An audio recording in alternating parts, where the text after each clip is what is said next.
তিস্তা মহাপরিকল্পনা বাস্তবায়নের দাবিতে তিস্তা পাড়ের লাখো মানুষ নিয়ে 2 দিনের সমাবেশ করবে তিস্তা নদী রক্ষা আন্দোলন নামে একটি সংগঠন।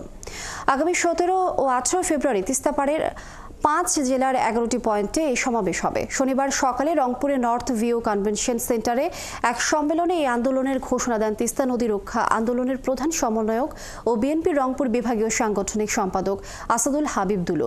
এতে বিএনপির ভারপ্রাপ্ত চেয়ারম্যান তারেক রহমান প্রধান অতিথি হিসেবে ভার্চুয়ালি বক্তব্য দেবেন।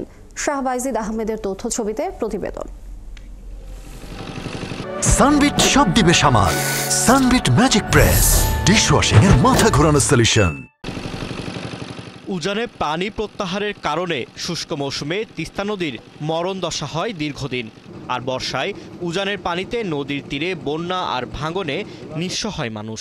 তিস্তাপাড়ে রংপুর, নীলফামারী, লালমনিরহাট, কুড়িগ্রাম ও গাইবান্ধা জেলার মানুষের এই দুর্ভোগ জীবনসঙ্গী।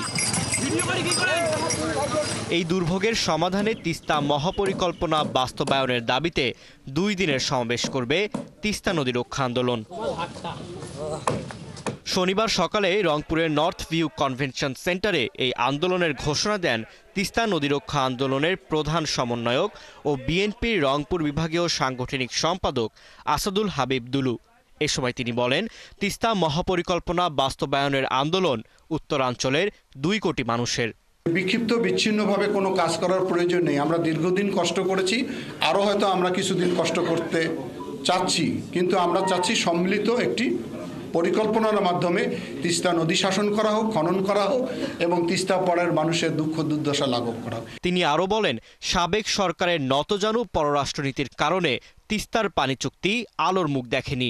ভারতের আপত্তির কারণে চীনের অর্থায়নে তিস্তা মহাপরিকল্পনা বাস্তবায়ন সম্ভব হয়নি। এই অঞ্চলকে সমৃদ্ধশালী করতে চাইলে তিস্তার পানির ন্যায্য হিস্সা আদায় ও মহাপরিকল্পনা বাস্তবায়ন করতে হবে। বন্ধু প্রতিম রাষ্ট্র চীন একটি সমীক্ষা করেছিল 2016 সালে। সেই সমীক্ষার ভিত্তিতে ওনারা একটি নকশাও প্রণয়ন করেছিলেন।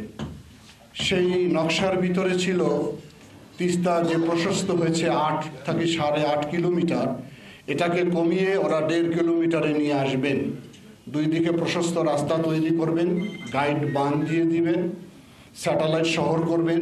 রংপুরের মানুষ আশাবাদী হয়ে উঠেছিল, কিন্তু সেই সরকারের নতজানু পররাষ্ট্রনীতির কারণে আমরা যেটা জানি যে ভারতের আপত্তির কারণে সে প্রকল্পটি বাস্তবায়ন করা সম্ভব হয়নি। দাবি আদায় না হওয়া পর্যন্ত আন্দোলন চলবে বলেও ঘোষণা দেন তিনি।